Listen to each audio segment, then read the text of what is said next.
অসমীয়া কাব্য জগতৰ জনপ্ৰিয় কবিতা মমতাৰ চিঠি কবি HemBarua. If you are coming down through the narrows of the river Bhuyan, please let me know beforehand and I will come out to meet you as far as Sufusa Ezra Pound. মৰমৰ এয়া মমেডাল জ্বলাই লৈছোঁ আজি বহু দিনৰ মূৰত তোমালৈ চিঠি লিখো বুলি বাহিৰৰ উৰুঙা বতাহ জাকে মমডাল আহি কোবাইছেহি চাওঁ খিৰিকীখন জপাই দিওঁ 7 বছৰৰ আগৰ কথাবোৰ তোমাৰ বাৰু মনত আছেনে আমি যে নতুন জীৱনটোৰ পাতনি মেলিছিলোঁ মোৰ গাত সি অচিনাকি নিচা বাৰুকৈয়ে লাগিছিল সেইদিনা আছিল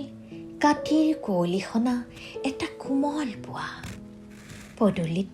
তলসৰা শেৱালিবোৰ উপচি আছিল আৰু সন্ধিয়া মই তোমালোকৰ ঘৰলৈ নকৈ আহিবৰ দিনা আকাশৰ মেঘৰ মোহনাত হালধীয়া জোনটোৱে নাওখন হৈ আমাক যে ৰিঙিয়াই মাতিছিল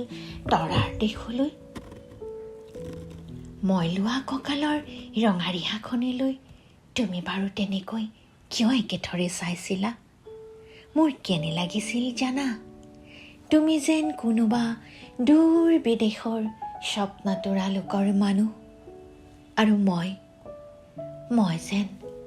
তলসৰা এপাহ শেৱালি সেইদিনা মনসাগৰত মোৰ এৰি অহা আৰু আহি পোৱাৰ অলেখ ঠোৰ কঁপনি জাগিছিল তোমাৰ জানো এইবোৰ কথা মনত নাই আমাৰ দেউতাই যে চিঠিত লিখিছিল আই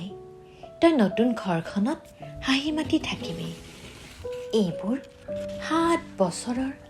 আগৰ কথা মোৰ যে সকলোবোৰ পুৰাণৰ সাধু যেন লাগে জেঠমহীয়া দেউতাৰ বছৰেকীয়া হৈ গ'ল তোমাৰ বাবুল এতিয়া বৰটো হৈছে তাৰ ওপৰ পাৰিত এধান ইমান ডালিম গুটি যেন দাঁতকনি গজিছে সি মোক একেবাৰে এৰিকে নিদিয়ে কেতিয়াবা মোৰ যে ইমান খং উঠে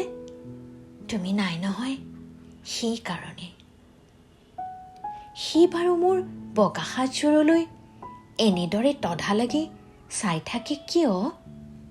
তাৰ উপজাৰে পৰা এইযোৰ কাপোৰ চিনাকি সেইকাৰণে নহয় বাবুল এতিয়া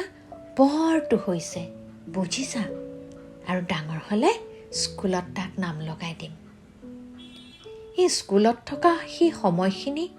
মোৰ যে বুকুখন তেনেই উদং হৈ থাকিব ভাই আৰু কি লিখিম বিশেষ একো নাই মোৰে শপত তুমি যিদিনা উলটি আহিবা মোক আগতীয়াকৈ জনাবা দেই মই ভোগ দৈয়েদি ফটিয়াই গৈ বুঢ়া লুইতৰ বুকুৰ পৰা তোমাক ৰিঙিয়াই মাতিম